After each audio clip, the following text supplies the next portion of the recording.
In the beginning was the Word, and the Word was with God, and the Word was God. He was in the beginning with God. All things were made through him, and without him nothing was made that was made. For God so loved the world that he gave his only begotten Son, that whoever believes in him should not perish, but have everlasting life. For God did not send his Son into the world to condemn the world, but that the world through him might be saved.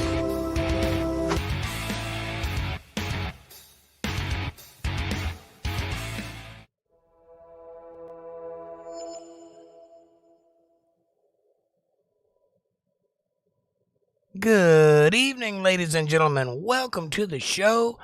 Brand new and up and popping. Hi, I'm your host, Jake Johnson, and you're watching Untethered Live Bible Study. This is Monday night, the deep end. Won't you join me as we go off the edge together, into the wild blue yonder, into the great unknown, into the abyss, staring into the darkness, hoping to find something staring back, looking for something previously and heretofore unnoticed, or possibly missing. Just looked over, read through. Blah. That's what we do here on this channel. This is educational. This is not Bible thumpery. I'm not trying to convert you. I'm not trying to tell you you're wrong or going to go to hell. That's not my place. I'm not your judge. What I am is an instructor, a scholar in the Word, and have been for the past 30 years. I'm deep in the weeds when it comes to this particular book, which isn't actually a book. It's a library of 66 books put together by no less than 50 authors over a span of time that encompasses about 4,500 years. Some of them were scholars. Some of them were prisoners. Some of them were children at the time. For example, Luke, in the book Luke, Matthew, Mark, Luke, Jesus used to have meetings at his mother's house. And I could imagine a young boy, 13 or 14 years old, sitting in the living room listening to the conversation going on in the kitchen area and just absorbing every word and being so enthralled by what Jesus had to say that he became zealous and he started paying attention and he started writing, scribing for Jesus. And you can read it in his book. It's written so youthfully and so vibrantly and alive, and it feels it's one of the best books of the Gospels. It's one of the best written, and you can tell the energy in which he puts into it. And he's a very smart kid. And he grew up to be a doctor or some form of medical expertise of some kind. That's what the scholars seem to think. Anyway, hey, how's everybody doing? April, it's good to see you, sweetheart. How does the stream look? Is it smooth now? I have done much work trying to get this thing going back the way it used to be. I think I've done it. You tell me. Is it skipping, jumping around any? Does it look good? Am I operating smoothly, or do I look like a Max Headroom commercial? I don't know what I just did there. It seemed weird, but I liked it. Felt kind of natural. Anyway, we've gone through the Bible. We've done the whole thing through and through. And when I started this podcast, it began with a segment that I called Everything Wrong with Genesis, because I found an atheist who was downing the Bible, and he had a show called Everything Wrong with Genesis. Well, he was wrong about a lot of stuff, and he was using the wrong Bible to do it with. So I tore him down. I went through the whole book and corrected every mistake he made. But that's not really going through the book of Genesis, because like I said, it was the wrong book. It was the wrong teacher, and I didn't get all the points across because he skipped a lot of stuff. Now, we're going through the book of Genesis proper, and I started it. If you want to catch this video, you go back and look Genesis 1:1. Deep in the weeds, we spent almost an hour on the first sentence of the Bible, because the most important stuff is right there in the first sentence. John 1:1 says, "In the beginning was the Word. The Word was with God, and the Word was God. Now, that's a bold statement. And if that's true, if that's a fact, then it should be there, right? Is it? Now, keep in mind, John was written about 4,000 years after Genesis was put together. John did not know the people who wrote Genesis, never met anybody related that he could tell. I mean, they were related, but he didn't know that. He was just living his best life. He probably had no idea that he was in this family at all, by way of friendship or otherwise. All he knew is what he knew, him and Jesus. Well, if what he said is true, if it's a statement of fact and not a statement of faith, it should be there in the beginning, right? That's what he said. In the beginning. What's in the beginning? The first line of the Bible. In the beginning, right? So we went and looked, and guess what we found? Not only is Jesus there, but God is there, and he put Jesus first, because later in the Bible, God says, I gave my son all authority. Well, if that's true, then he would be the head of the house, right? Well, God is the strength of the house, and Jesus is the head of the house.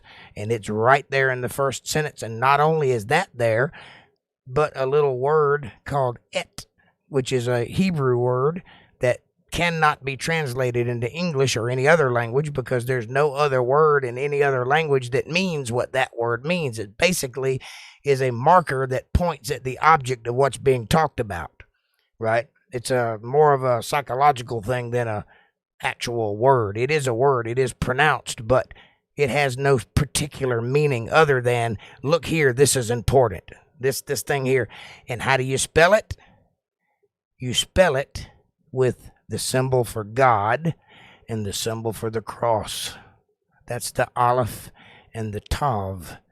Now, in Greek, when in the New Testament, it was written in Greek, and God said these words, I am the Alpha and the Omega, the beginning and the end.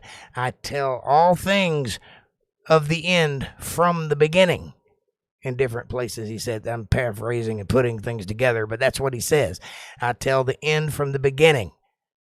Is that true?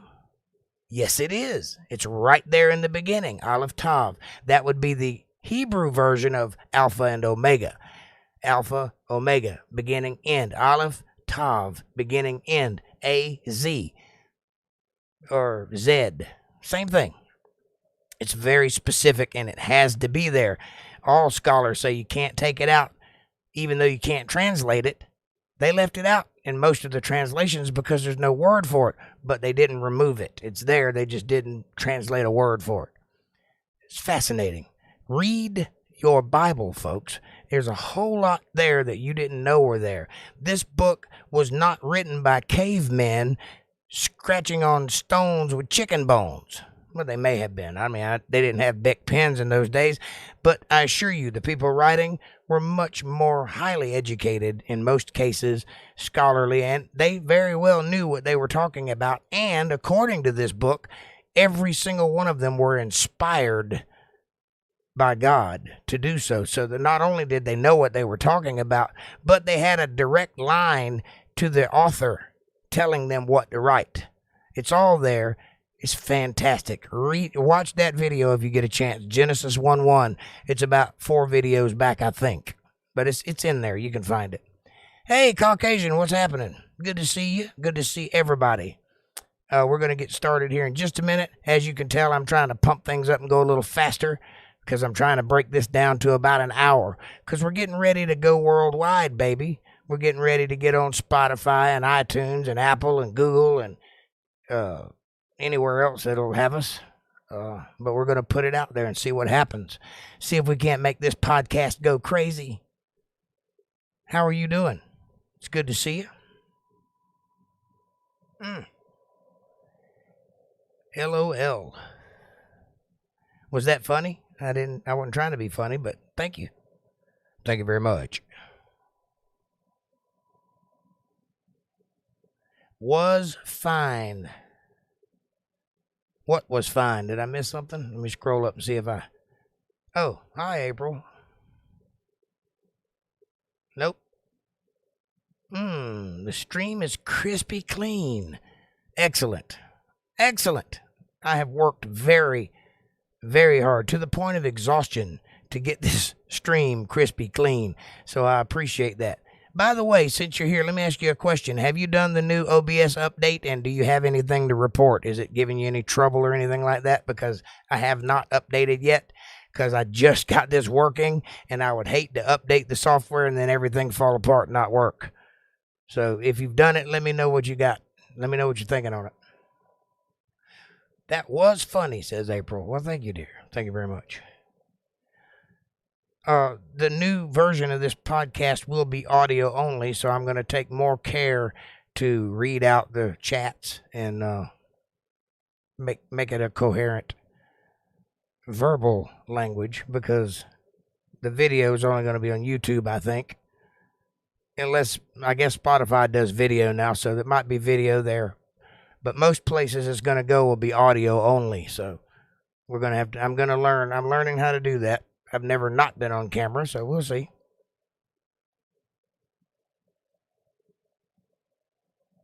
Oh, the comment about the cavemen and the chicken bones writing on stones. Yeah, well, believe it or not, a lot of people use that as a defense, saying, well, you can't listen to what the Bible says. It was written a long time ago by cavemen. They didn't know what they were talking about. I mean, they built the pyramids, and we can't do that today, but they didn't have a clue what they were talking about. They had civilizations. They built statues that are so perfect symmetrically that you couldn't, that you'd have to use a instrument of measurement to find any blemishes, like laser perfect. But they didn't have a clue what they were talking about. They were just stupid old people, because according to conventional science, we started out like amoebas with no brains, and we became enlightened. Not the other way around, which is actually the truth. We began enlightened and became dumb, and then slowly got a little enlightened along the way. We're not an enlightened species, folks. We're just scratching the surface. There is so much in the universe that you do not know and do not understand, or even have the tools or the wherewithal to begin to parse the information that is there. It would take lifetimes to get your head around it, and even then you would be struck by awe in the magnificence of God's handiwork. And there is most definitely a God. Now, we can argue all day long about who God, what God, which God, where God, but is God? Absolutely. There's no possible other explanation. Caucasian says, yep. When you update, it will change the theme. Well, I don't mind that. Just go to settings and switch it back to dark theme. Sirius XM does pods, says April, but I believe Spotify only audio. I have Spotify and Pandora, YouTube, and Sirius XM, and that's all I want. Well, you watch me on YouTube, I would imagine, so. But yes, Spotify does now do video, because they got Joe Rogan over there, and he has a video podcast. So they implemented a video service, and now they've made it available. So I believe everybody that has video can now be seen on Spotify. We'll find out, though. I don't know all the particulars yet. We're just working on getting there this week. That's what I'm working on now. What's up, Kev? Good to see you, my friend. Welcome to the show. We are doing the new thing, and thank you guys for hanging in with me through the last few months with the Skippy video and the bad backgrounds and all that, and the period of time that I had to do it from my phone because nothing worked anymore. We got that solved. Took a while, but we got it fixed. And as always, I will continue until I get it done. I won't stop. I may take a break every now and then because I'm exhausted, but I'll get back on that horse, because that's the kind of feller I am. Amen, says April. Thank you, dear. The new theme has a huge buttons. Trust me, switch back to dark theme, says Caucasian. Thank you, sir, and I will. You're welcome, love, says April. Hey, that's awesome. It is awesome, isn't it? I am so glad to look up at my playback and see that it's running smoothly, albeit a little bit behind. There's a little lag, but I'm working on it. Right on. All right. You guys ready to get started in the Word? Ready to find out something you may not have seen before? Something that may have slipped by you in the rigors of reading the humdrum of the thys and thous and iths. It's not that bad, really. Let's go down. Ooh. That ain't supposed to be opened. Go away. Hide. Come back. Come back. All right. For those of you just listening, I went down to my Bible reader screen and it was open, and it's supposed to smoothly reveal itself from the corner like a pariah. Ooh. But it was there. I blew it. I'm not the greatest host. I'm working on it, though.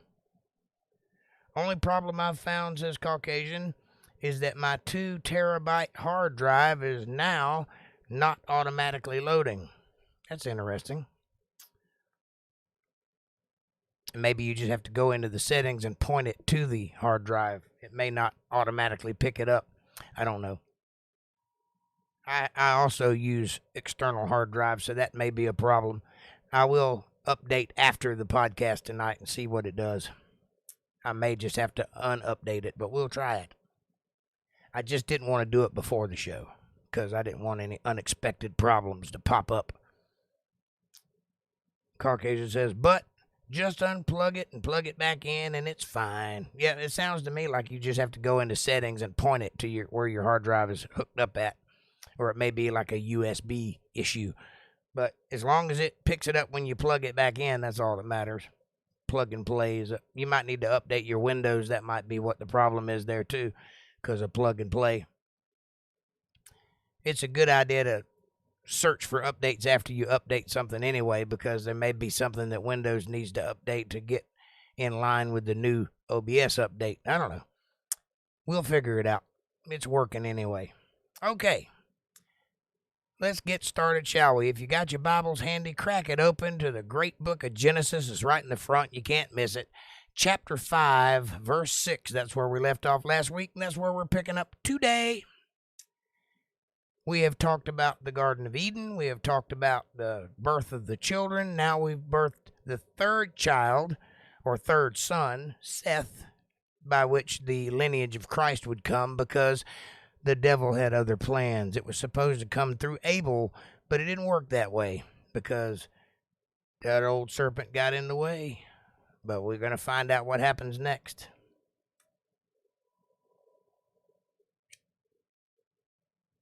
Let's read. This is Genesis 5:6. And Seth lived 105 years and begat Enos.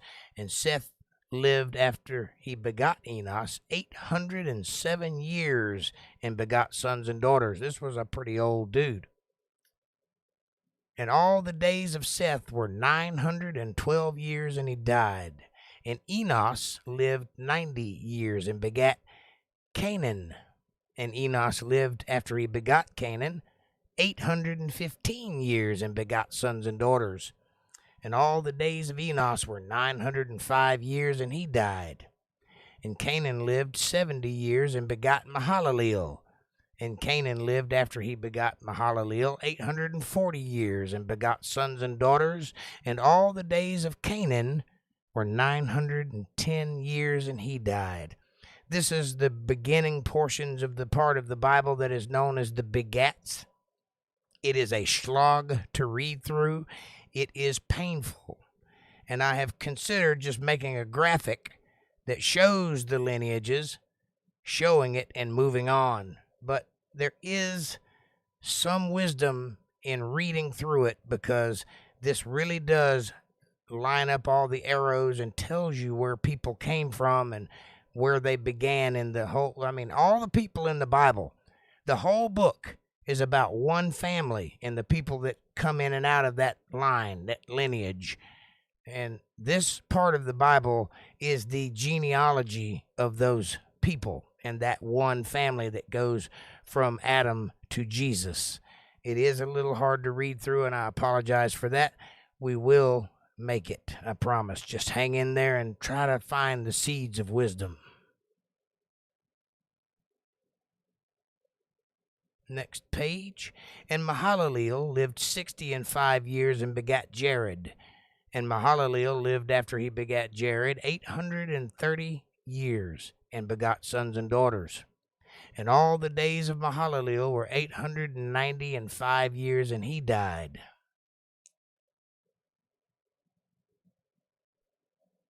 Wow. What's that mean, begats? Begat means to have, or to bear, or he made a child. Understand?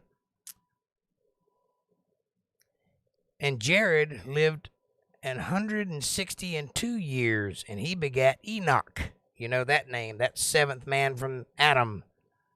7 children from Adam. So Enoch knew Adam, and Enoch's son knew Adam. That would be Methuselah, who lived almost 1,000 years, the oldest guy recorded to have lived in the Bible. I don't know if there's anybody that lived longer than him, but the only record we have of the oldest man to ever live was Methuselah. And his death actually triggered the flood, which is coming soon in this book. And all the days of Jared were 962 years, and he died. And Enoch lived 65 years and begat Methuselah.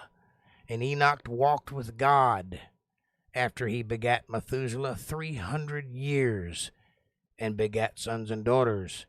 Now, I want you to not read over that. This is very, very important, because this only happens like twice in the Bible, right? Or in history, for that matter. Enoch walked with God. Enoch did not die on this earth. He was taken from this earth, okay? You have to understand that for 300 years, Enoch was with God and the angels, and they taught him things, and they explained things, and then they brought him back to earth, and then they took him away again. So you have to see, this man is the catalyst for the knowledge that we have. And also, by the way, we are going to go through the book of Enoch when we finish what we're doing here for context. So we're going to read that. We're also going to read the book of Jasher, which is mentioned by Christ on several occasions, and any other book that is mentioned by anybody in the Bible that's not currently in the Bible. We're going to go check them out, because they are all relevant. You see, the one thing that I've learned in my 30-plus years of deep, deep study, going down the rabbit hole, is that religion itself is kind of juvenile. There's nothing wrong with religion. It holds the civilization together, and it causes people to act in a way that is good for everybody and all that good stuff. It's a perfectly fine ideology. But the problem is it's all religions, every one of them, are based on either one man's or a group of people's opinion of the truth, or the few little things that they like about the truth. They focus on those things and build a cult out of it and just push the other stuff aside. That's why we have all these denominations, because they like certain things and they follow certain things. They maximize those things in their religion. Well, the problem with that is the Bible is all encompassing. It covers all facets of the truth, and it is the truth. There is no gray areas. It's black and white, factual evidence. Every word in this book that can be proven is provable, and you can find it on this earth today and where it happened. The only thing you cannot prove in this book are the divine things, and that's meant to be taken on faith on purpose, because you have to be like a child to God, because he's God, and that's how that works. So don't read over that line that Enoch walked with God, because it's very important. And when we get to that book, you're going to find out the stuff that he learned, and it will blow your mind. And all the days of Enoch were 365 years. Enoch walked with God, and he was not, for God took him. Now you see that right there. He did not die. All the previous people that it told about their life and who they had, they all died, but not this man and not one other man. Two people in the Bible did not die. They're going to die because it's appointed to all men to die. They just haven't done so yet. And in Revelations, there talks about two witnesses that comes down and walks the earth for a while. And it talks about them breathing fire. And I'm assuming that's allegory for speaking the truth and devouring their enemies, or just putting down the naysayers and the liars and the ideologues. And then they're killed in the streets, and they lay there dead for 3 days, where the whole world can see them laying there rotting away for 3 full days. And then out of nowhere, they're called up to heaven right in front of God and everybody. That's the signifier of the end of times. That's the thing to look for. And it does not specify who those two men are, but I have a good sneaking suspicion that this is one of them. Why? Because he did not die, which means he's still here or wherever he is in heaven, ready to do another job. It's not his time yet. You understand? So the other guy would be Elisha. So we'll find out about him a little later. And Methuselah lived 187 years and begat Lamech. That's not to be confused with the Lamech who is Tubal-Cain's father and Noah's father. There's 2 different Lamechs. You just have to know that. It's a popular name. And Methuselah lived after he begat Lamech 782 years and begat sons and daughters. And all the days of Methuselah were a whopping 969 years. He almost made it to 1,000. He didn't quite get there, but he was very close. And he died. And I will add, when he died, that was the thing that brought about the flood that destroyed the whole earth. Lamech lived 182 years and begat a son, and he called his name Noah. Now, this is important. You understand, Methuselah is Noah's grandfather. And Methuselah knew Adam, because Adam lived about 700 years, a little more, almost 800, I think. Anyway, these guys all knew each other. Could you imagine knowing your great-great-great-great-great-great-great-great-grandfather 7 lineages back? Could you imagine the stories he could tell you, the wisdom he could pass down to you, what you could learn living that long? This is what we gave up for sin. It's just a fact worth pointing out, I think. Methuselah lived after he begat Lamech 782 years and begat sons and daughters, and all the days of Methuselah were 969 years, and he died. And Lamech lived 182 years and begat a son, and he called his name Noah, saying, This same shall comfort us concerning our work and toil of our hands, because of the ground which the Lord hath cursed. Now, what does that mean? Remember back in the Garden of Eden when Adam and Eve did what they did, the shenanigans that they pulled, covering their private parts with fig leaves. Why? Because they had sex with a third party, which brought this whole thing to a head. That was the entrance of sin into the world. It was not eating an apple. Apples don't even grow in that region of the world. So, that punishment was that the ground would be cursed and it would not provide easily for the men anymore. They would have to toil and sweat and work hard by the blood and sweat and tears, and women would travail and labor and have an issue monthly, and all those nasty things came from that event. And so ultimately did the flood, which is coming up shortly. And Lamech lived after he begot Noah 595 years, and he begat sons and daughters. All the days of Lamech were 777 years, and he died. And Noah was 500 years old. And Noah begot Shem, Ham, and Japheth, 3 sons. Now, after they got off the ark, they went their separate ways.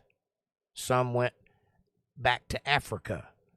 Some went across the Mediterranean towards the east and into the Asian countries, and some went over the Caucasus Mountains and towards the west. This is how civilization propagated across the world. And Noah, by the way, went home straight down from Turkey, where they landed, back to Egypt.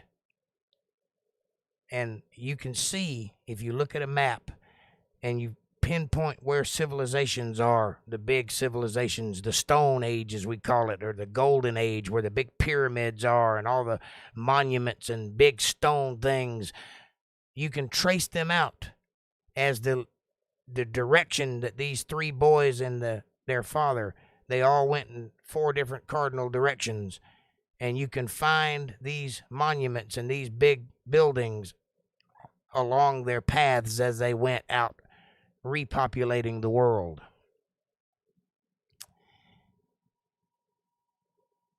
And it came to pass, when men began to multiply on the face of the earth, and daughters were born unto them, that the sons of God saw the daughters of men, that they were fair, and they took them wives of all which they chose.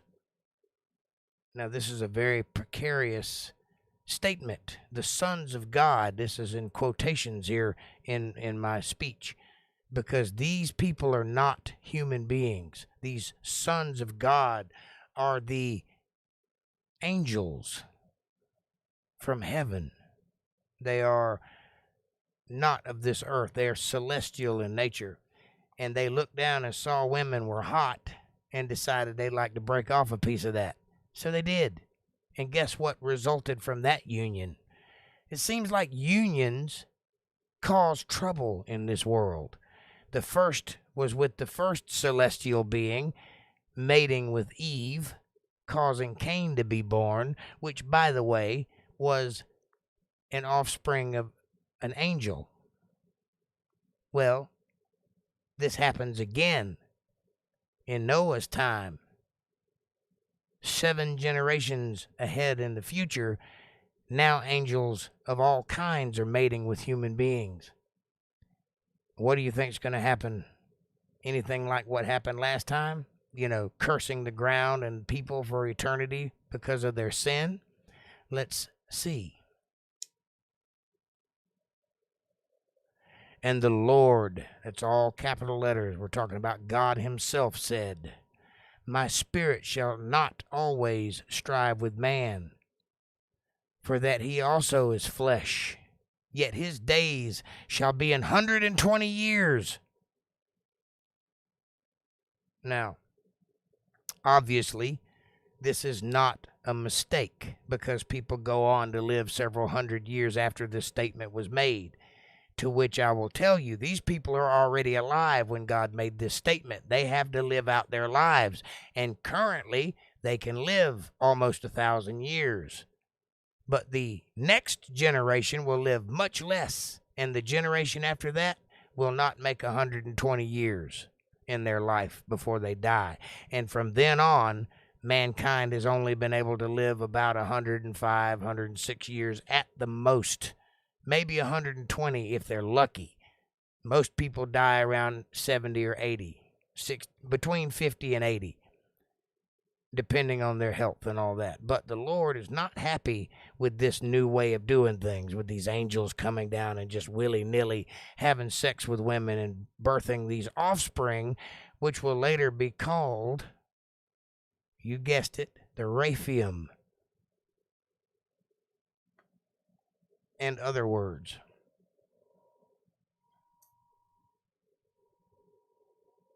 There were giants in the earth in those days, And also after that, when the sons of God came in unto the daughters of men, and they bare children to them, the same became mighty men, which were of old, men of renown. That means famous. They were well talked about. We're talking about big old boys, 2 or 3 times the size of a normal human being, stronger than 5 or 10 normal human beings, and ravenous, vicious, bloodthirsty killers for the most part. They were, in fact, famous. They were men of old, the people that lived 1,000 years. That was the golden age of life. These men were from that era, and they were famous for it. But God saw that the wickedness of man was great in the earth, and that every imagination of the thoughts of his heart was only evil continually. Only evil continually. That's why we have a problem, folks. For all you naysayers out there that talk about what a vindictive God, like absentee father, absentee landlord, a God that just doesn't care about mankind, or he's a maniac, he's genocidal, he's vindictive, and he's out for revenge, he's bloodthirsty, that God of ours. I want you to notice that the cause and effect relationship of physics is that man screwed up and God reacted. It's not the other way around. God is not to blame for our flaws. We are, because he gave us free will. We had every chance to choose to do the right thing, and we chose to do the evil thing, and we pay the price for it. That's what free will means. It's like free speech. It doesn't only count when you like what's being said. And free will doesn't only count when you're doing what God wants you to do. You can also do what he don't want you to do. That's the nature of free will.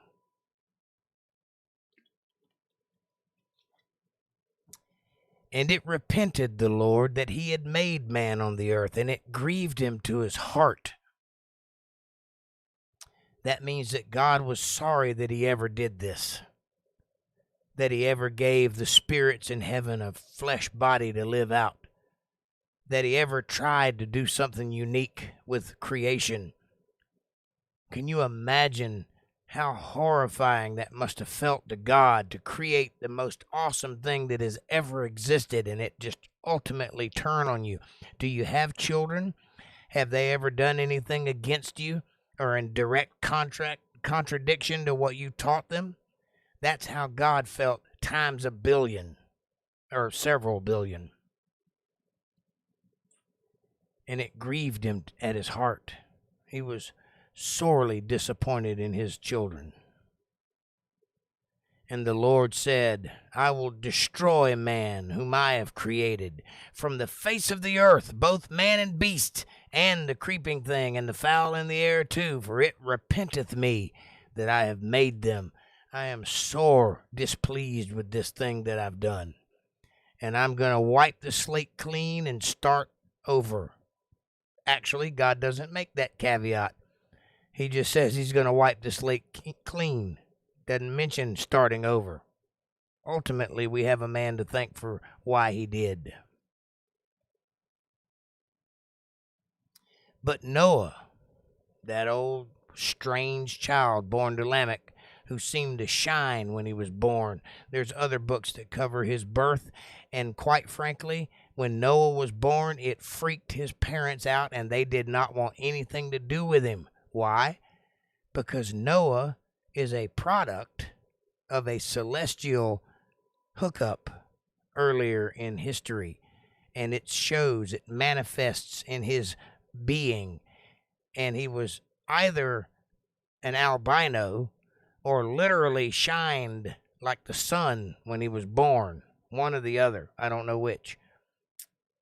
He had very white skin, might I say. Anyway, it freaked his parents out, and they didn't know what to do about it for a while. However,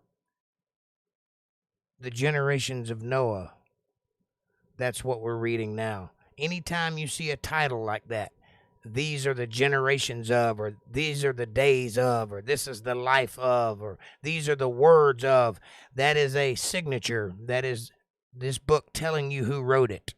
Okay? So this book was at the very least compiled by Noah. Whether he wrote it or not, I don't know, but it is his book. He edited it, he put it together, and he carried it out throughout the world until it found its way into the book we call the Bible. That's why we have it. And this is the beginning of his writings. Previously, it was Adam doing the writing, for the most part. Some Adam, some Moses, I think. Anyway, Noah was a just man and perfect in his generations, and Noah walked with God.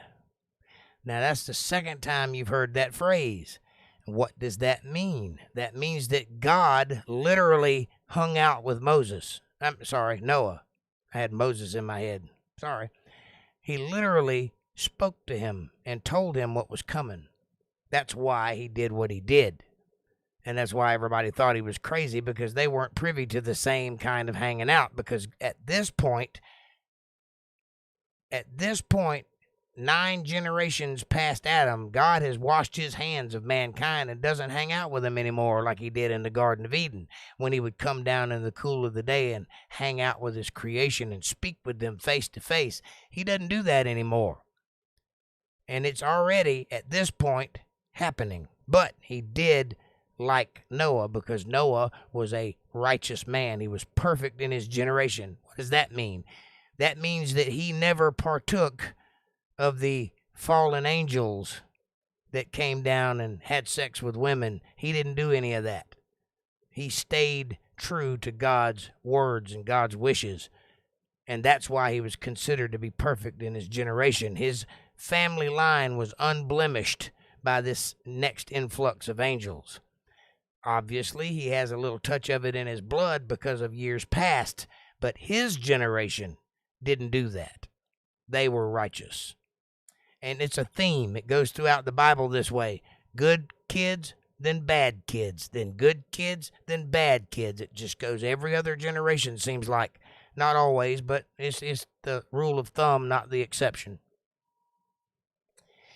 And Noah begat 3 sons, Shem, Ham, and Japheth. The earth also was corrupt before God, and the earth was filled with violence.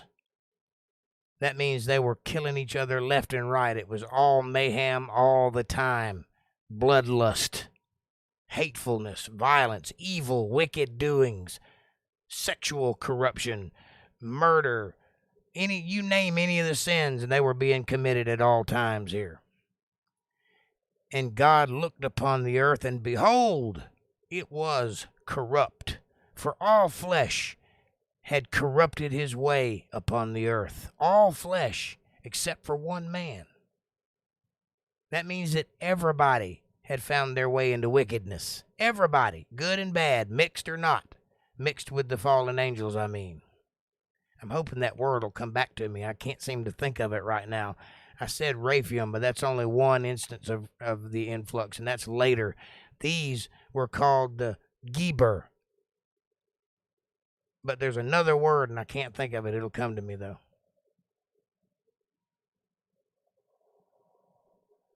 God said to Noah, the end of all flesh has come before me. I'm ready to just wipe my hands of the whole thing and destroy everybody. Obviously, Noah is a little concerned at this point. For the earth is filled with violence through them, and behold, I will destroy them with the earth. What does that mean? It means exactly what he says. He's going to use the earth to destroy the earth. Now, I want you to picture the world that they lived in. First of all, there were no oceans. There were seas and there were rivers, but there were no oceans. 70% of the earth was not covered by water. The earth was bigger on mass, and it had a film over the atmosphere that protected it from UV radiation. It could have been a layer of ice or a layer of water, I'm not sure, but it was some kind of sack around the earth. So that means the days didn't get too hot. There was no global warming, if you will. It was constant and balmy all the time. And that's the world they lived in. Perfect. God had this world perfect, and man screwed it up. He said, I gave you a nice planet and you screwed it up. So now I'm going to destroy you. Notice he doesn't say, and build it back. But he does tell Noah, make thee an ark of gopher wood. Rooms shalt thou make in the ark, and shalt pitch it within and without with pitch. Pitch is a mix of tar and turpentine, and it's used to put on the outside and the inside of ships to make them watertight, right? It kind of makes it dries into like a tar or a glue almost. There's several different methods of making pitch, but that's what they're talking about. Now, some people use the gum of pine trees. Some use a certain type of oil out of the ground that's rubbery and thick.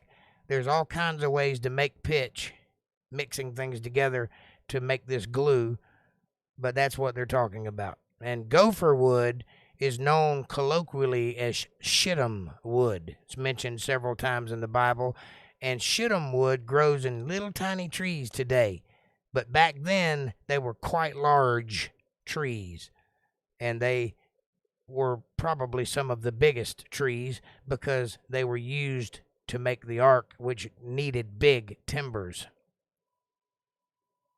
I think that those trees are probably extinct now, the type of shittim that was in existence back then, because we don't see any of it around, or we've named it probably the redwoods. I don't know. But that's what gopher wood is. And this is the fashion which thou shalt make of it, or make it of. The length of the ark shall be 300 cubits, and the breadth of it 50 cubits, and the height of it 30 cubits. Now, what is a cubit? In those days in Egypt, a cubit was whoever the Pharaoh was. The length from his elbow to the tip of his middle finger was known as the cubit for that nation. They used that as a measurement, like we use the inch and the foot and all of that, and it's measured by a gold bar that's held in England right now, which is a standard measurement of a unit of measurement. Well, in those days they didn't have that unit of measurement, but they did have the cubit, and it was whoever Pharaoh was, his length of his arm was a cubit, and it equals out to something like 500 feet across. Okay? I don't remember all the exact foot to cubit ratios here, but I will tell you this. The Navy uses these measurements today to build ships because it is, in fact, the most stable way to build a vessel that goes on the ocean.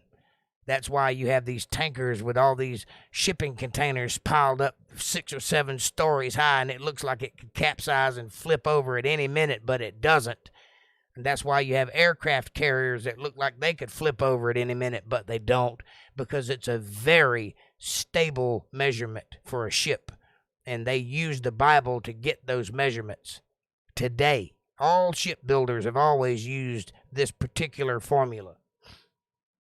A window shalt thou make to the ark. In a cubit shalt thou finish it above. And the door of the ark shalt thou set in the side thereof. With lower, second, and third stories shalt thou make. So we're talking about a 4-story building altogether. And at the top, all the way around it, was window that could be opened from the inside out. And on the side of the ark was a door. Later on, we're going to find out that God said to pull the door closed, which tells you that God was inside the ark when he said that. So he took this voyage with man. He wasn't alone, Noah. Here we go. And behold, I, even I, do bring a flood of waters upon the earth to destroy all flesh, wherein is the breath of life. That's Ruach, that's the Spirit of God. From under heaven, and everything that is in the earth shall die, except for whatever's on this ark. That's the implication. So at this point, because of the favor he found in Noah, he's willing to save Noah. Plus, he needs somebody to build the ark. So, twofer. But with thee will I establish my covenant. Remember the covenant he made with Abraham. Remember the covenant he made with Jacob. And the covenant made by Jesus Christ. But this is the first covenant made by God to man outside of the Garden of Eden. This is the first time God makes a promise to a man that he intends to keep forever. And because of this very thing, Eve became the mother of all living things in this world. Remember, in the Garden of Eden, on the 6th day, God created male and female of the human species. That's all the races, by the way. They were here first, just so you know. And on the 8th day, he created Eve. But Adam was created on the 6th day with all the other races. See, Adam has a special bloodline. He's different than all the other races. Why? Because through Adam was to come Christ later. You see, even back in the Garden of Eden, God was thinking about that Christ thing that's going to happen a little bit later on in life. So through this Adamic bloodline, all the people in the Bible spring from it. And during the flood, only Adamic people were in charge of the ark. There were other people on the ark because God said to bring 2 of every flesh, 7 of everything clean, 2 of everything unclean, blah, blah, blah, blah, blah, blah. But the people that built the ark and the people that ran the ark were all Adamic. They were of Adam's bloodline. That means that the people that came off of the ark and propagated the world were all related to Adam. So by way of this flood killing all living things on this earth other than the Adamic race, he chose his people through Noah, not through Judah, the tribe of Judah. You understand? You know that the Jews are God's chosen people, but they didn't become chosen when Judah's tribe was here. They became chosen when he chose Noah to build the ark. There's an interesting thing that you may have missed. But with thee I will establish my covenant, and thou shalt come into the ark. Come into the ark. Don't overread that. He did not say, thou shalt go into the ark. He said, come into the ark, meaning come in with me. I'm in here with you. Come into the ark, thou and thy sons and thy wife and thy sons' wives with thee. Bring them all into this ark. And of every living thing of all flesh, 2 of every sort shalt thou bring into the ark to keep them alive with thee. They shall be male and female. As my buddy Kent Hovind would say, just make sure you bring a penguin and a blue one. Of the fowl after their kind, and cattle after their kind, and of every creeping thing of the earth after his kind. 2 of every sort shall come unto thee to keep them alive. And this is God telling you, you don't have to go get them. They will come to you. So how did he get all the animals on the ark? God sent them to him, and he also caused them to behave. For all you people that say, well, you can't put a tiger on the ark with all the other animals because you'd have nothing but tigers when you landed because they'd eat everything else. Not if God told them not to. If they could be told to come to the ark from wherever they are, they can be told not to eat everybody.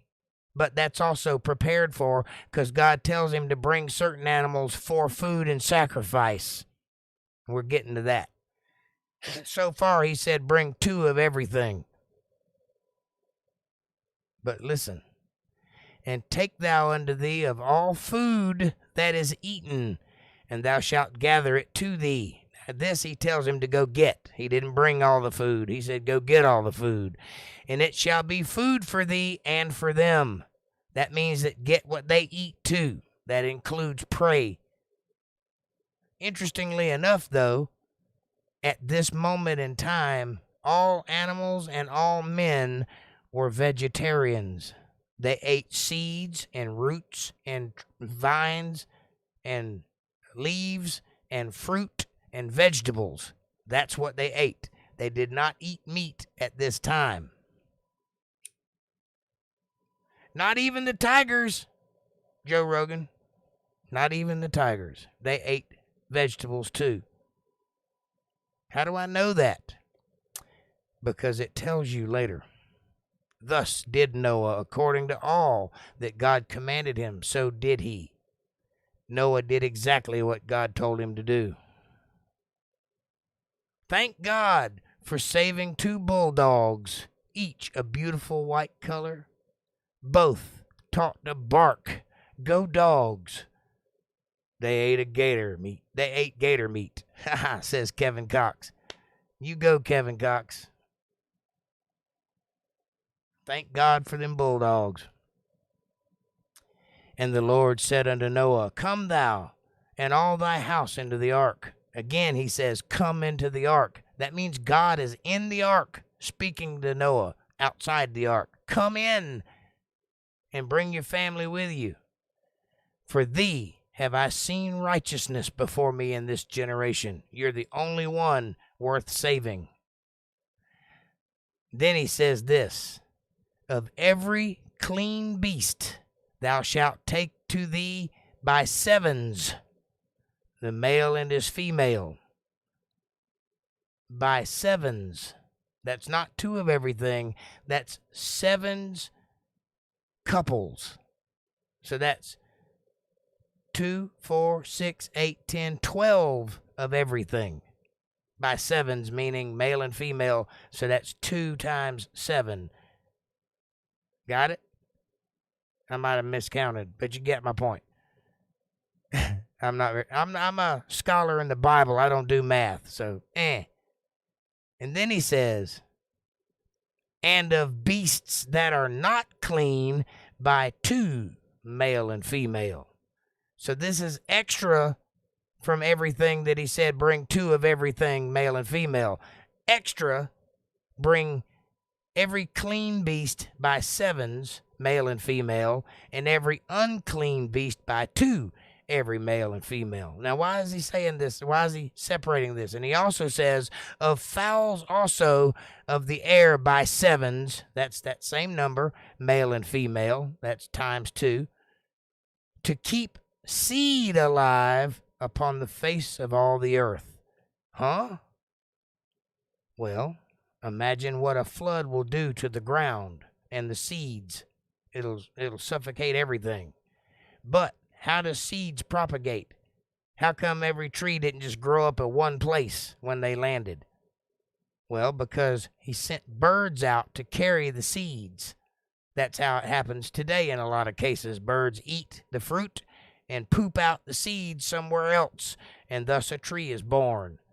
That's how it works. In a lot of cases, some trees shoot out pollen. Some trees spit their seeds out in the form of pine cones. And some drop their seeds in their fruit, and the birds eat the fruit, and then they poop out the seeds somewhere else. 24, says April. You're better at math than I am. I'll agree with you. But anyway, a lot of animals on this ark beyond the 2 of everything to keep alive. Just so you know, I'm clarifying here. There's a whole lot of animals beyond the 2 to keep alive. That's for eating and for seed delivery and for sacrifice, and some for scavengers, because without scavengers you don't have a self-cleaning earth that cleans up dead things. That's what scavengers do. I don't know what X7 is. Oh, times 7. 2 times 7, yes. When he said take by 7s, male and female, so that you think there's 2 7 times. So whatever that number is. I think it's 2, 4, 6, 8, 10, 12, 14. It's 14. That's the answer. 14 of everything, and 14 of all the birds. And then by 2s, 2, 4, 6, 8, 10, however many. Anyway, of the fowls also of the air, male and female, to keep seed alive upon the face of the earth. That means they're busy birds for a while. for yet 7 days. And I will cause it to rain upon the earth for 40 days and 40 nights, and every living substance that I have made will I destroy from off the face of the earth. And Noah did according unto all that the Lord commanded him. Now, before I go any further, let me fix a problem. Some people have suggested that if it rained for 40 days and 40 nights and dropped enough water to cover the mountains, that it would be so hot on the earth that everything would melt before anything could happen, right? So no one would survive. How do you explain that, Mr. Scientist? Says the scientist. Well, it did rain for 40 days and 40 nights, but that is not where the water that covered the earth came from. And also, the mountains weren't here, nor were the oceans. The water from the flood is still here, present on the earth today. That's what we call oceans. They were not here prior to this. All that water was under the earth, under the plates of the earth, not above it. But the Bible says that the fountains of the deep broke open. That means the earth cracked open like the seams of a baseball. And you can find those cracks in the Marianas Trench and the other one on the other side of the world that I can never remember the name of. They're there today. That's where the water came from under the earth upwards. Not the rain falling down. It was, in fact, raining because there was a lot going on in the atmosphere. This is also when that sack that covered the earth came down. So that rain probably came from that falling, thus exposing the earth to the UV radiations and the cosmic rays of space and all the wonderful things that cause us cancer today. That's why. And now, and Noah did according unto all that the Lord commanded him. Noah was 600 years old when the flood waters was upon the earth. And Noah went in, and his sons and his wife and his sons' wives with him, into the ark because of the waters of the flood. And of clean beasts, and of beasts that are not clean, and of fowls, and of everything that creepeth upon the earth. There went in 2 and 2 unto the ark, unto Noah into the ark. They came straight to Noah, the male and the female, as God had commanded Noah. And it came to pass after 7 days that the waters of the flood were upon the earth. It began to rain. And in the 600th year of Noah's life, in the 2nd month of the 17th day of the month, that's a date, by the way, you can find it, the same day were all the fountains of the great deep broken up. Now, does this sound like a peaceful moment in time? No, this sounds like a cataclysmic earthquake where the earth literally shatters like a baseball with seams. And the great deep, the water that's underneath the earth, pressurized by tons and tons and tons of earth sitting on top of it, shot up so violently that it reached into the heavens above and busted the sack around the earth. And all of that water came down onto the earth, which is why it was raining. But the water came up from the deep and filled the earth with water.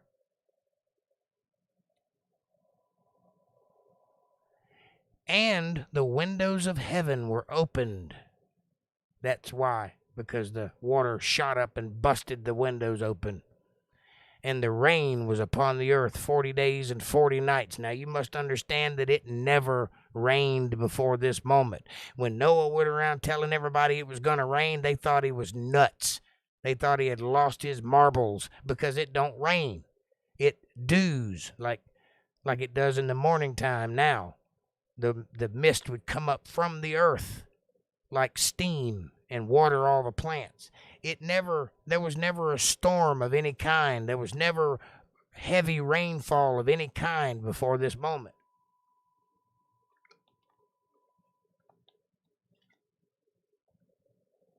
You can find evidence of this in some places by reading lore of other cultures. They point to times like this.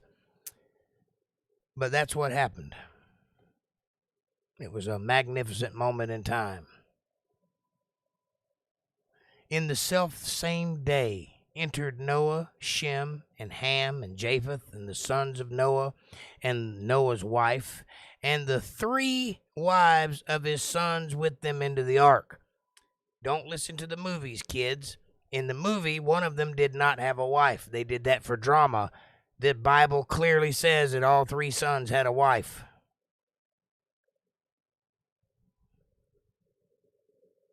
Into the ark.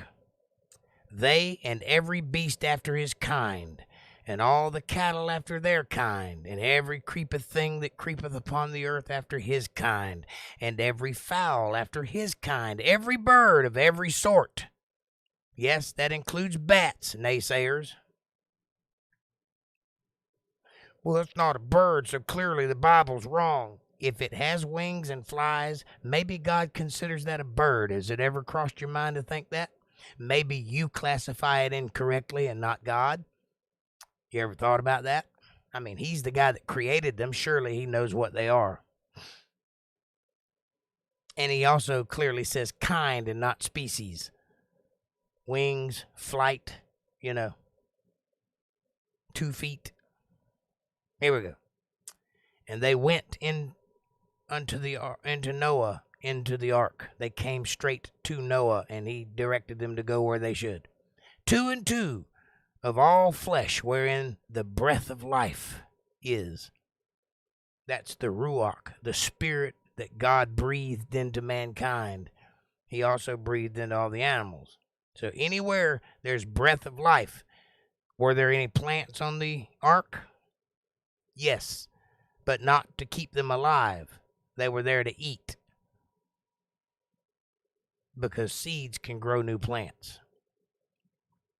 Well, what about the animals that weren't in the ark? Well, there are some things that can survive in water just fine, such as fish. Notice he didn't bring any fish onto the ark. Okay. And they went in. And they that went in male and female of all flesh, as God had commanded him, and the Lord shut him in from the inside, because 3 times he said, come in, not go in, come into the ark. God is in the ark with them, ladies and gentlemen. And the flood was 40 days upon the earth, and the waters increased and bare up the ark, and it was lifted up above the earth.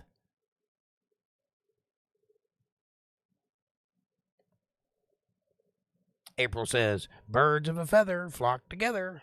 There's some wisdom in that. And it also said, scavengers are pigs. What else, Jake? Oh, there's all kinds of scavengers. Of all kinds. There's scavenger fish. Crabs are scavengers. Lobsters are scavengers. Pigs. Cats. Chickens. Pretty much anything that lives in the wild is a scavenger of some kind. Buzzards are scavengers. You're not supposed to eat scavengers for 2 reasons. Number 1, they're filthy. They eat dead things, and you're not supposed to touch dead things. And 2, if you eat all the scavengers, there's nothing left to clean up the earth. And then you live in a putrid state. We don't want to have that.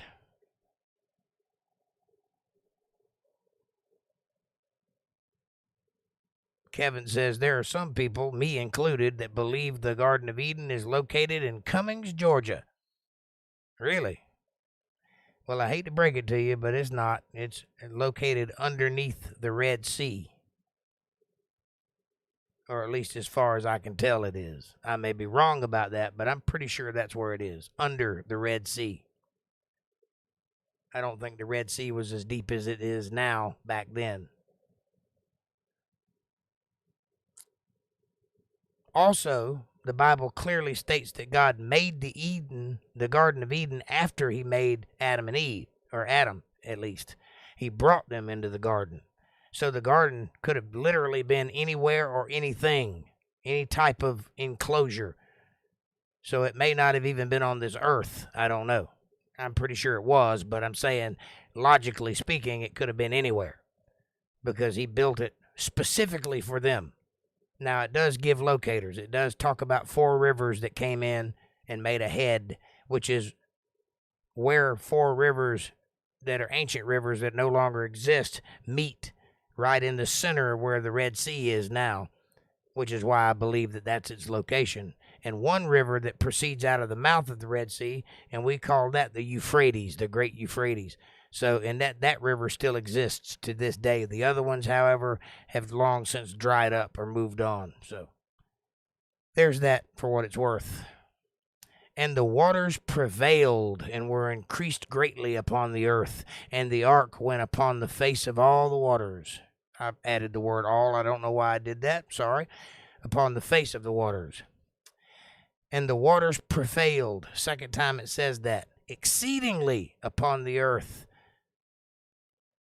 And all the high hills that were under the whole heaven were covered. Notice it does not say mountains. It says high hills. Why? Because the mountains that we know of were not there at this time. They are a product of the jostling or the liquefaction of the earth as the waters settled and receded, pushing up land in some places and dropping land down in other places, forming voids for the water to run off into.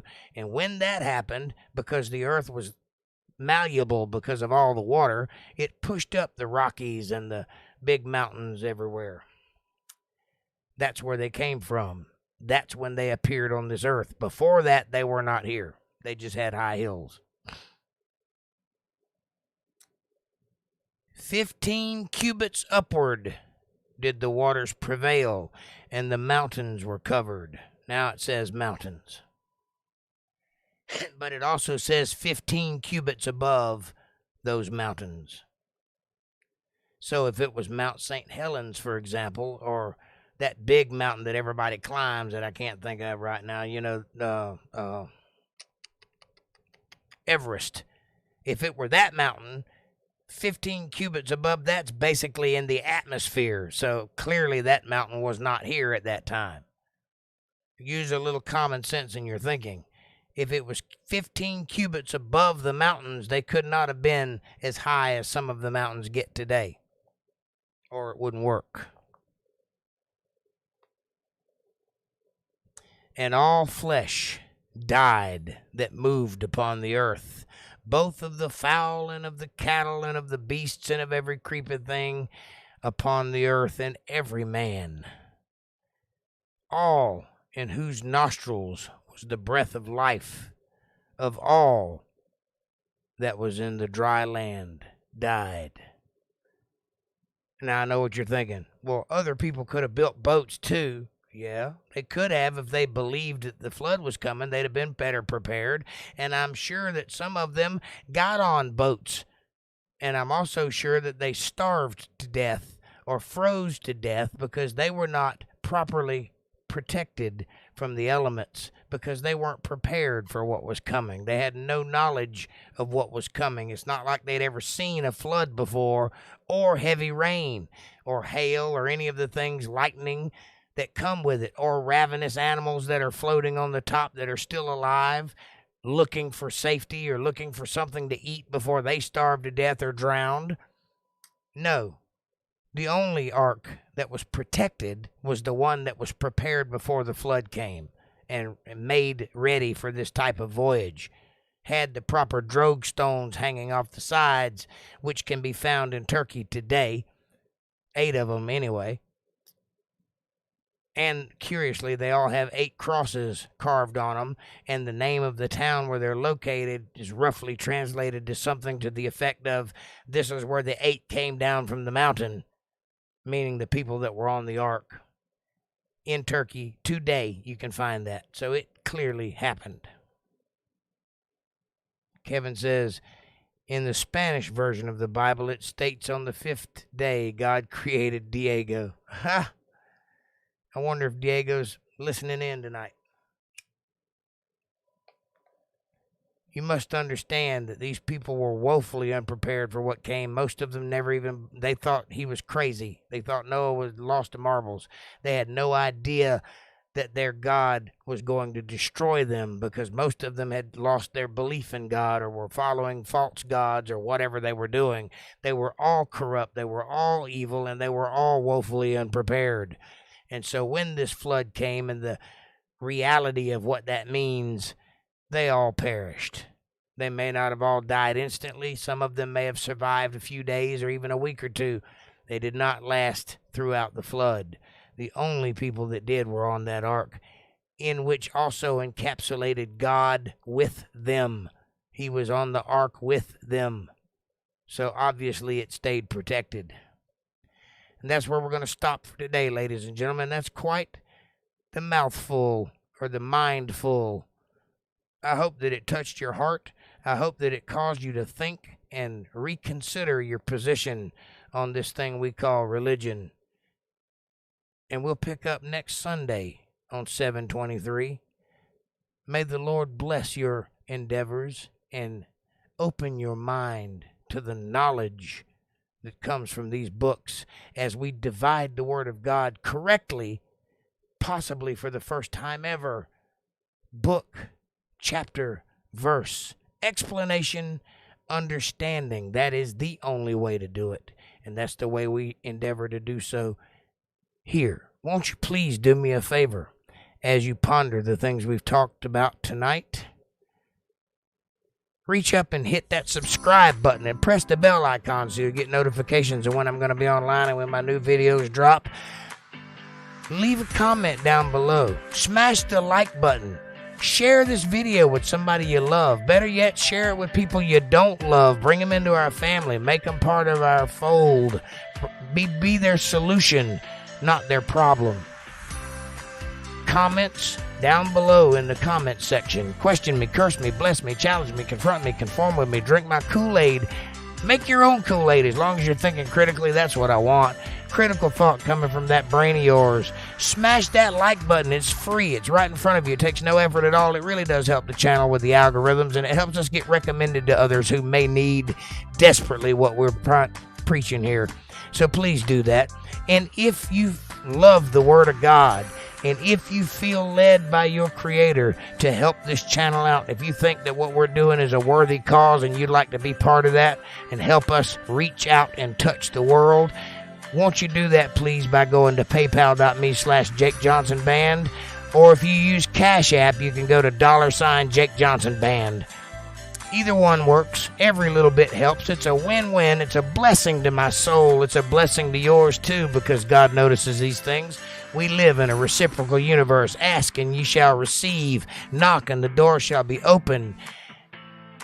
All these things. Give and get. You know, that's how this world works. And it starts with generosity and reciprocity. That's the best I can do. And with that, I will take your questions and comments. And I am grateful for the opportunity to teach on this subject. And I'm grateful for those who may listen and endure. And thank you for your support. Now, questions, comments, criticism, general catharses, whatever you like. I'm here, I'm available, and I will answer your questions. I will never leave you hanging. That much I promise. Cigarettes and caffeine keeps the brain functioning.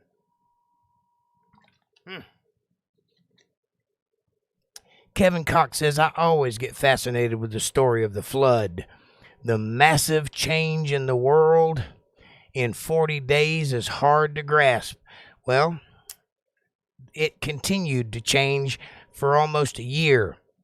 40 days was just the initial onset of it. Then it had to recede. They were in that ark for almost a year, waiting for dry land, because the waters then had to recede. That was after the 40 days. So the world was undergoing a whole year of massive reconstruction. I imagine it didn't look anything like it did after the flood. Probably not 1 ounce left that was there before. Amen, Jake, says April. Jake, I love this book, and I love you, and thank you. And thank you. And I'm grateful for you, and I'm grateful for your support. And thank you for being here for me all these months and months and months and months and years. I love you with all my heart. You are truly the wind beneath this podcast's wings, and everyone here, everyone who comes here, owes you a debt of gratitude. Thank you for that. And by the way, April says, don't forget to hit that like button and feed Jake. He's been a good doggy, and we appreciate all of you. Much love, hugs and kisses, and God bless. Thank you, April. That was beautiful. Kevin Cox says, I'm with April. I love this part of the Bible. What a cool world we inherited. I said it right. I got it. April says, thanks, love. We're eating now. Late. Much love. I'll be sending love your way, Jake. Honey, you always do and you never fail. You're like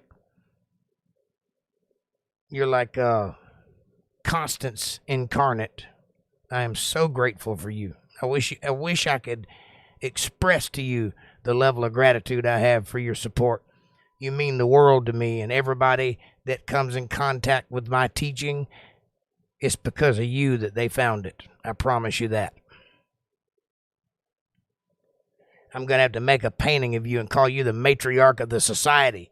Take that, wokies. This podcast is fueled by a man, but pH balanced for a woman. That was funny even for me. I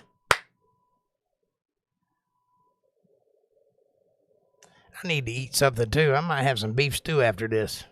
Or some crackers or something. I'm trying to watch my girlish figure. I don't know why I'm watching it. It ain't doing nothing. Aw. You're the life of the party, doll. Don't you ever forget it. I won't. Any questions? Anybody got anything in reference to what we talked about tonight or just in general? I promise to give an answer if you'll ask it. But I can't give answers to questions that aren't asked. That means engage your mind and do what the purpose of this podcast is. Learn or, impart knowledge that you may have.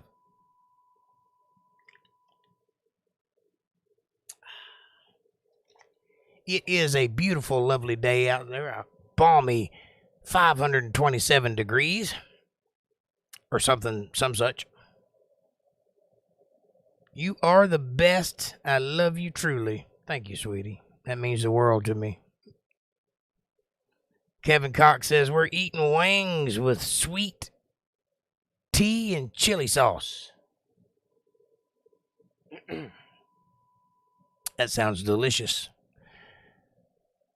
You could save some wings for me.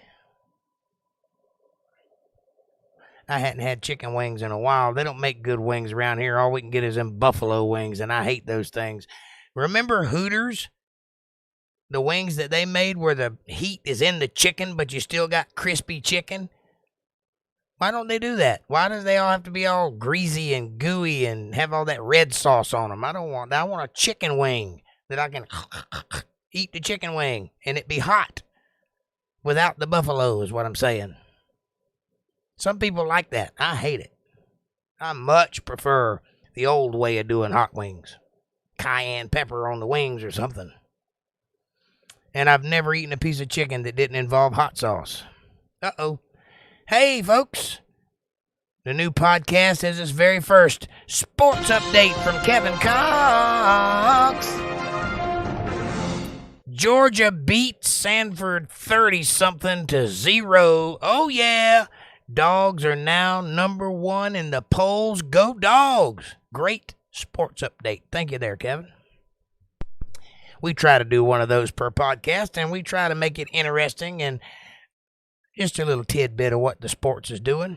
I don't know anything about sports. That's why I have a guy, and that guy is usually pretty good at it. Girlish figure. You funny. Hey, when I was 18, I had the body of a Greek god. And now that I'm pushing 50, I've got the body of a Chinese god. I'm fat.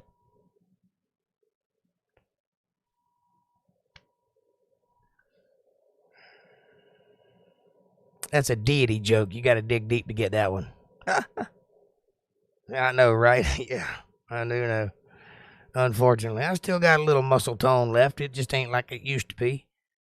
Believe it or not, I was built like a bodybuilder when I was young. I never did lift weights. That was all natural from hard work and ingenuity. But I kind of wish I did it now.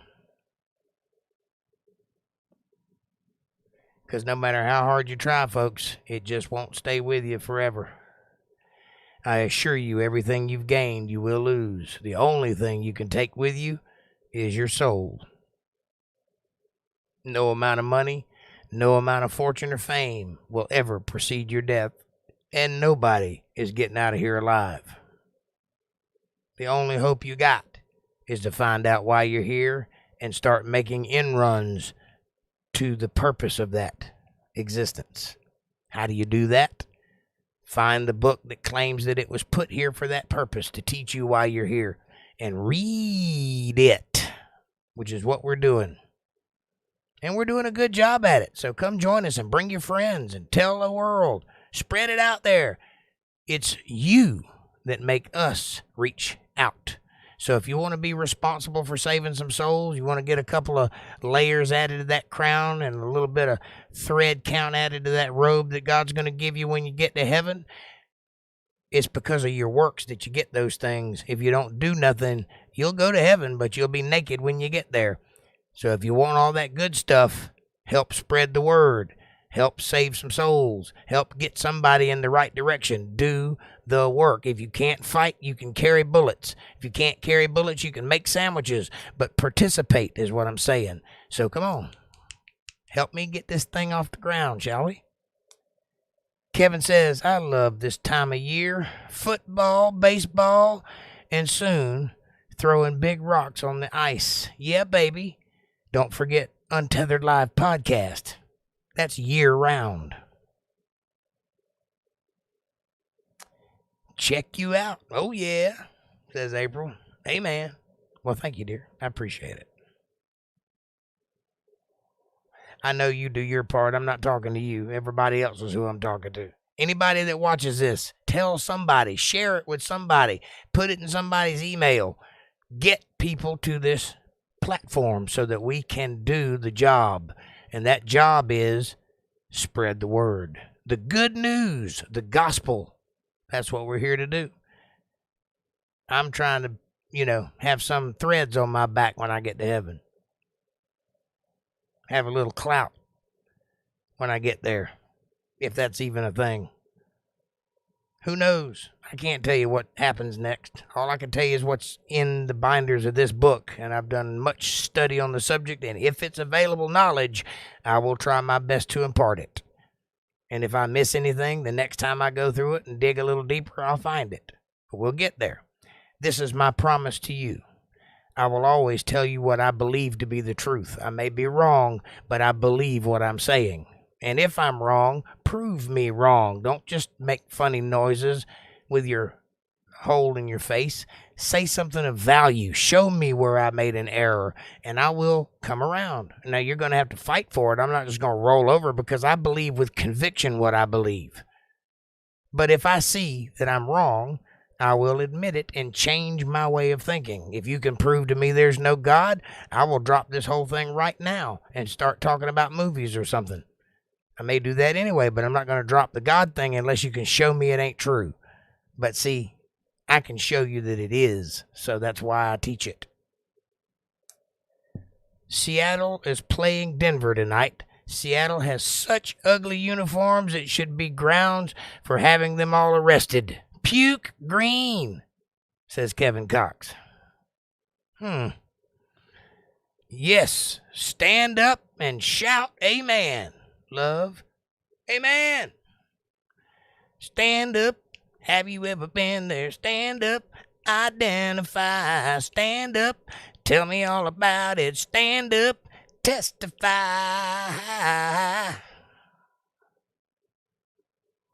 I'm pretty sure that's not what that song's about, but I like it. I might use it. That might be the intro for the next podcast. Who knows? We'll figure it out. If I can get the rights to use it. That would be a cool intro, though, wouldn't it? I am currently working on updating the intro, by the way. I love the one we have, but it's a little long. I want to get to it quicker. So we'll see. We'll figure something out.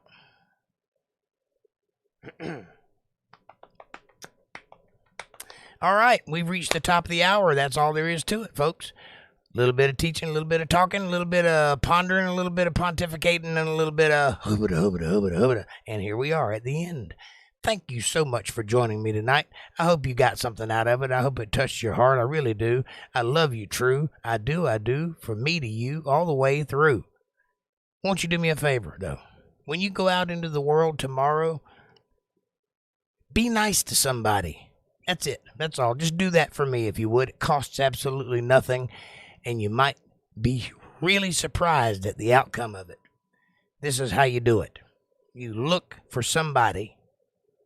Doesn't matter who, doesn't matter where, doesn't matter when. And you just go out of your way to do something nice. Give a bum $1, help an old lady across the street, help your friends move, buy somebody a drink. Do something nice and watch it change your life from the inside out. If you let your inner light shine, that's God's light. He put it there. And if you let it shine, it will touch everybody in your vicinity, and all the people around you will see it on your face, and they'll want to be part of what it is you're doing. They'll ask you about it. They'll say, hey, you look like you're glowing today, or something like that. I promise you that if you just go out of your way to be nice, it will change your life from the inside out. And I wish that for each and every one of you, a better, happier, less violent, less dramatic life. And the only way you get it is by being nice. That can also get you killed, but you know, we're Christians. That's our fate anyway. But how we get there is what matters. What you do on this earth is what matters. So do something proactive. Clean your room or some such. And by the way, be nice. Thanks for joining me tonight. I can't wait to propagate this thing and to see where it takes us. Have a great night. I love you, true. Take care of yourselves and each other. Don't do anything I wouldn't do. And I'll see you on Wednesday. We'll let our hair down and play some music, talk about trash or whatever. Look, MVTV just shows up when I'm ending. How about that? I hope you've been here a while, MVTV. It's good to see you, my friend. I'll stay a little longer just for you. I like getting to the study on time.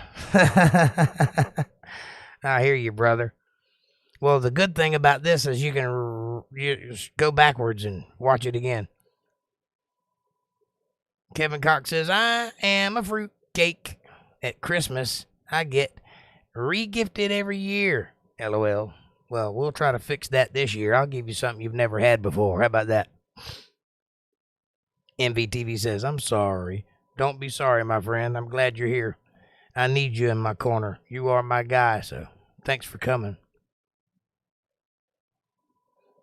And if you do pay attention to this podcast, it's pretty interesting.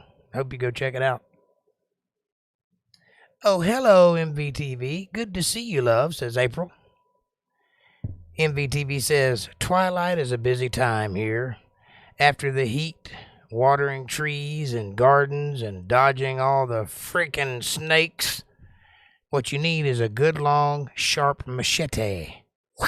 No more snake. Or, you know, a dog. Those work.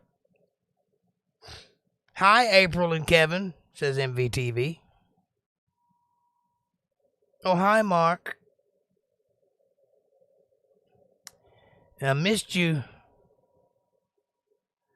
You'll have to replay. It's a great read. You'll love it, says April. Thank you. Worth every penny. Or something. Night, Jake and MVTV. April, I will see you in the bedroom later. Now you be a good boy. Don't do nothing I wouldn't do. Just think of me sitting there watching you. Don't do that. It'll ruin your night. How are you, MVTV? Are you okay, says April. I will do that, says MVTV. Missed the live interactions, though. Well, we miss you, too, and I'm staying longer just because you're here. I'll stay as long as you want me to. A sinkhole developed in the yard. That's not good. Trenched it up, and hydrant was flooding for weeks. That's not good at all. I hope that's not a big sinkhole, because those can be devastating. Take your whole yard away. Love you true, everyone, says April. We love you too, baby. Sounds tragic, MVTV, says April. Yeah, make sure it ain't too close to your house, man. There have been people that woke up in a hole. I do not wish that fate on you or anybody. Huge lake about 9 feet down. Ground is solid, though. Made its own little water table. I mean, it was fantastic tonight, Jake. Thank you, sweetheart. I appreciate that. I'm glad you enjoyed it. I found it interesting myself. 20 yards away. Could have happened if I didn't notice it. Yes, it could have. And if I were you, I don't know if this will help or not, but it seems logical that it would. I would put a pump and slush it out and move it. If there's water down there, I would get me some kind of bilge pump and stick a pipe down there and suck that water up and transfer it somewhere else. Build you a little pond out there or something and see if you can't get all that water out. And then fill it with concrete or some such, sand or something.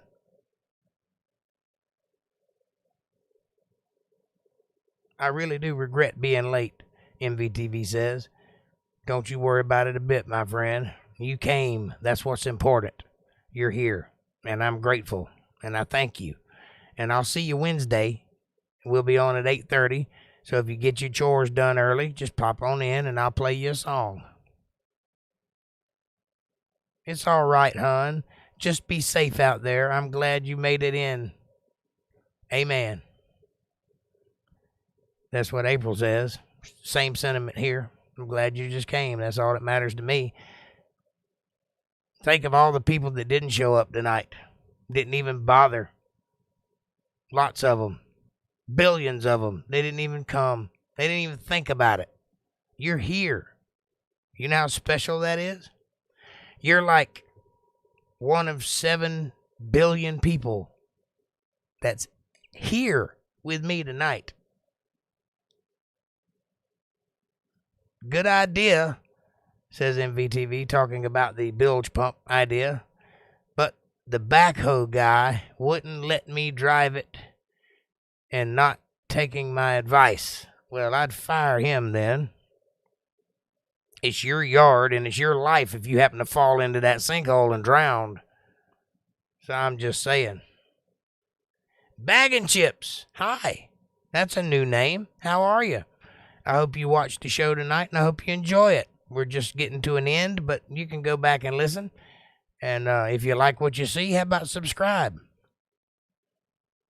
You're welcome, says April.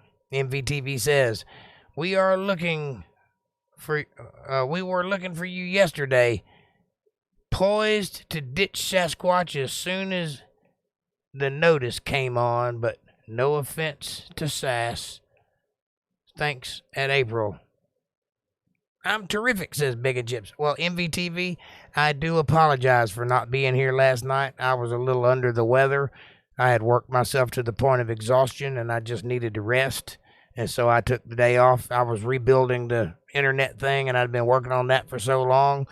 And I didn't want to have the first show with it actually functioning like it's supposed to and not be in spirits to do so. So I just took the day off and came today. And I do apologize for that, and I'll make it up to you as we go along. I don't take very many days off, but occasionally I do happen to need it. So I'm sorry for not being here, but I'm glad you were thinking about me.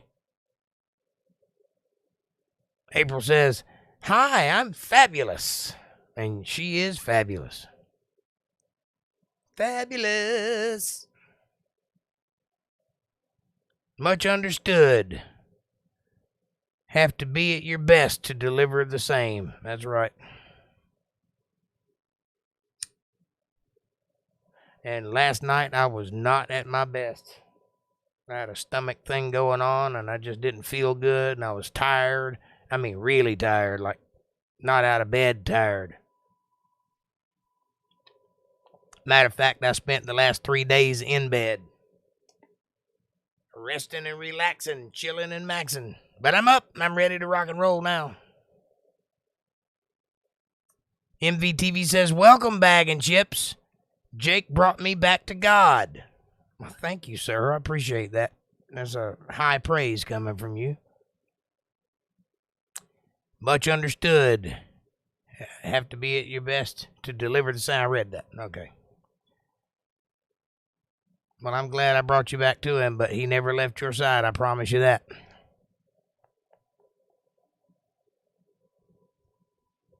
And nor will I. I'm your buddy for life now. You just don't know it. You call me anytime, day or night, 7 days a week, 24 hours a day, 365 days a year, and I'll be available for you. That's a perk that very few people get, and you're one of them, so. Thanks, says April to MVTV. You're so sweet.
There you go. It's a song just for you.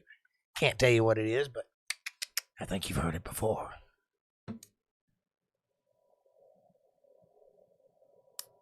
Must not. Bent down to pick up a radiator and rattle. A big one at shoulder height on a rock about 4 feet away. At least their profile. Are you talking about a rattlesnake and you were that close to it? Jeez, it's terrifying. April says, good, you needed the rest. Talking about me taking the 3 days off. I did need the rest. I was tired. I had worked my brain to the point of mayonnaise. Sometimes I do that.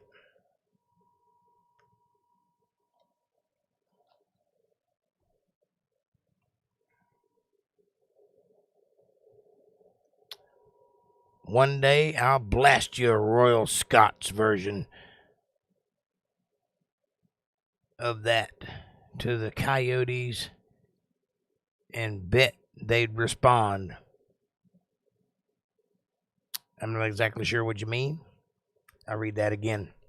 One day I'll blast the Royal Scots version of that to the coyotes, and I bet they'll respond. Oh, you're talking about Amazing Grace. I got you. Understood. What you mean, bagpipes? That's actually a pretty good idea. I imagine that would annoy the crap out of some sensitive hearing coyotes. I saw a video. There's a girl petting this little puppy that she had found. She was petting it. She says, look how adorable this little puppy is. What should I name it, everybody? And I thought, and I typed in, you should name it Coyote, because that's what it is. You found yourself a coyote. It's not going to be a nice pet. And if you have a cat, you won't have a cat. Yep, says MVTV. Prairie rattlesnakes. Very venomous, but can ward off with schoolgirl shrieks, and the smell of soiling your drawers works for me. Yeah, I would imagine I'd be soiling something if I come up that close to a rattlesnake. They are vicious. They don't like being close to people.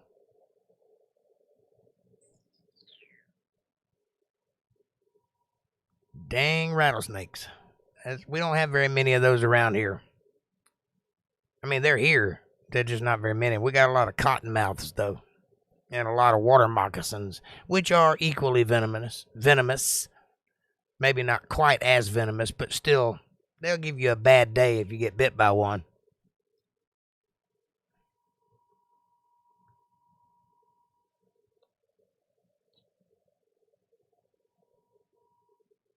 Contrary to popular belief, you can survive a rattlesnake bite.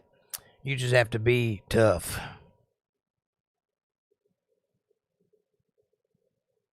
Schoolgirl shrieks and soul in your drawers. Yep, that works. Either that or it'd make them mad. That'd be worse, I think.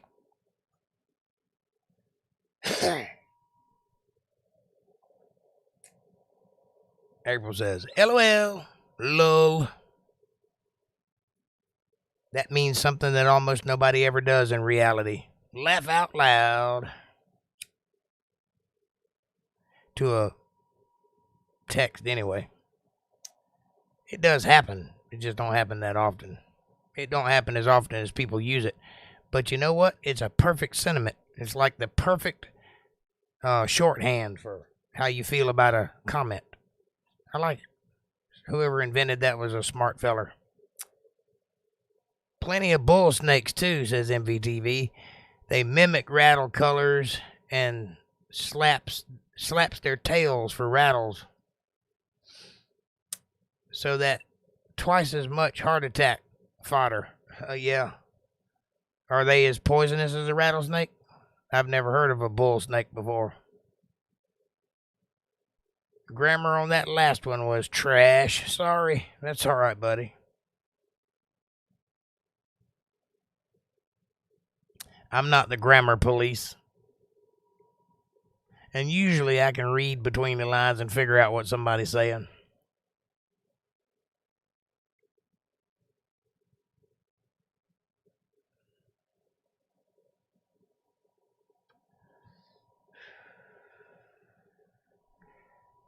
Well, all right, boys and girls, I do have to get up and go to work in the morning, so I'm going to call it a night. But I love you, True, and thank you so much for being here and hanging out with me. MVTV, I'll catch you Wednesday. Hopefully you'll be there a little earlier and we can hang out a little longer. He says, not at all. A 5-footer came in my back door and hassling the cats. Ugh. And look over from my chair, and I can't tell if it's a rattlesnake or a bull snake with all the excitement. Oh, God. I bet that was terrifying. What you need is a big old sharp machete. Or, a 45 will do. Just don't miss. Oh, what you really need is one of those little handheld scatter guns, like a 410 pistol. That double barrel 410 pistol. I used to have one. It'll damn near break your elbow when you shoot it, but it'll kill whatever's in front of you. I promise. But it's meant to shoot right at the ground. If you shoot something 10 feet away, it won't even hit it. It'll just scatter. But if it's right at your feet or right close to you, it's called a rattlesnake gun for that reason. Bam! It'll blow it to smithereens. But I promise you, have a loose elbow when you pull the trigger, because it shoots both barrels. And while a 410 is not a very strong shell, it is when there's no barrel to take up the recoil. Yep, enough from me, says MPTV. Take care, all. I run on too much. No, you don't. Need to get out more. I need to get out more. Don't we all? Good night, loves. Mwah, says April. Same here. Big thumbs up. See you Wednesday at 8:30 sharp here on Untethered Live Chill Stream. We won't talk about anything about the Bible, I promise. We'll just have a good time and get ready for the weekend, baby, because Sunday and Monday is Bible study, but Wednesday and Friday is just hanging out with friends and having a good old time. Hey, there's a Bubba Watts. I'm late. There's a lot of that going on, but it's all right. I'm glad you're here. Like I told MVTV, there are 7 billion people that are not here right now, and you are. That makes you special. You came. Here you are. I'm glad you're here. Now go back and listen to the study and glean something good from it. I hope you do, and I hope you enjoy it, and I'll see you guys on Wednesday. I'm sorry I took a long nap, says Robert. See, I remembered. Safe travels, all. Oh, look. I'm not the latest. Ha! Bag of chips. I'm a bag of chips. Are you? Are you a few chips short of a bag? I love the studying. Well, I hope that you get something out of this show tonight, and I hope that you come back for more, because we really are trying to make a difference here. We're really trying to do something good, and I'd love for you to be part of it, Bag of Chips, and get to know everybody here. There's some really salted the earth good people here. It's very much worth this. This is a good place to meet some friends that'll last a lifetime. So if you're one of those, I hope you are. Welcome. Enjoy. Catch you on the flip side in the funny papers. I'll be there. LOL, Bag of Chips. All right, Jake, I'll catch you later. Thank you for coming, Buddy Watts. Robert, I'm sorry. I'm trying to translate in my head here. This is the first podcast that's going worldwide, so enjoy. And everybody will figure out who everybody is. Don't eat me, says Bag of Chips. Don't worry. You'd have to be Doritos. Or salt and vinegar. What kind of chips are you, anyway?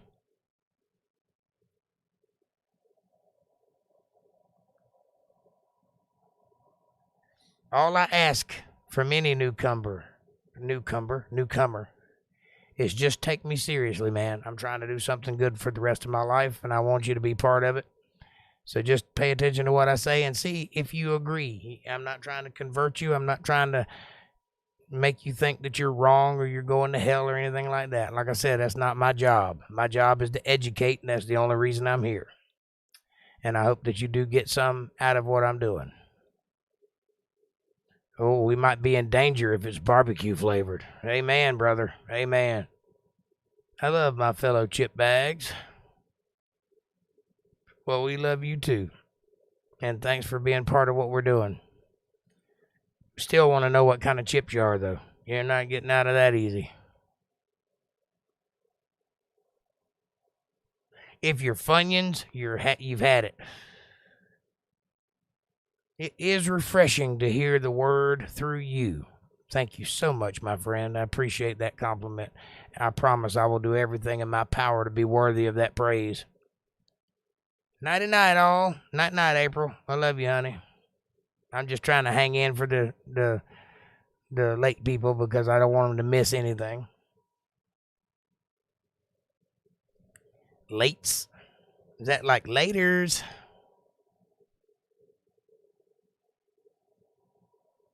I can still be a heathen, though, right? You can be anything you want to be. I won't judge you.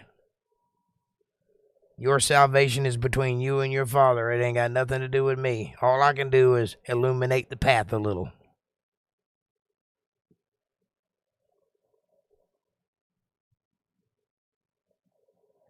I probably won't even pray for you unless you ask me to, specifically. Sometimes. For most people. I do pray for my friends.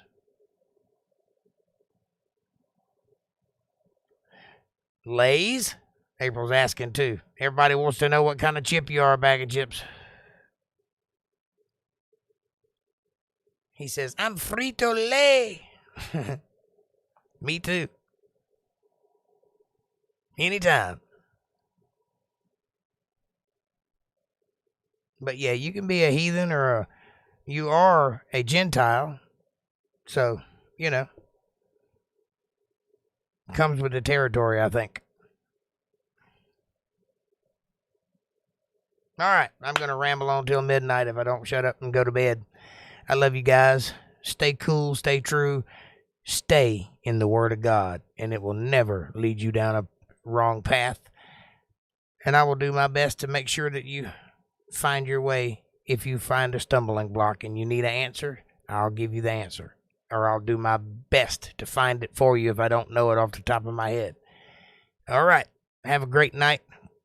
Take care of yourselves. I love you so much from the bottom of my heart. I really do. You guys are awesome. You give me purpose. And that means a lot. Thanks for watching. Enjoy the show.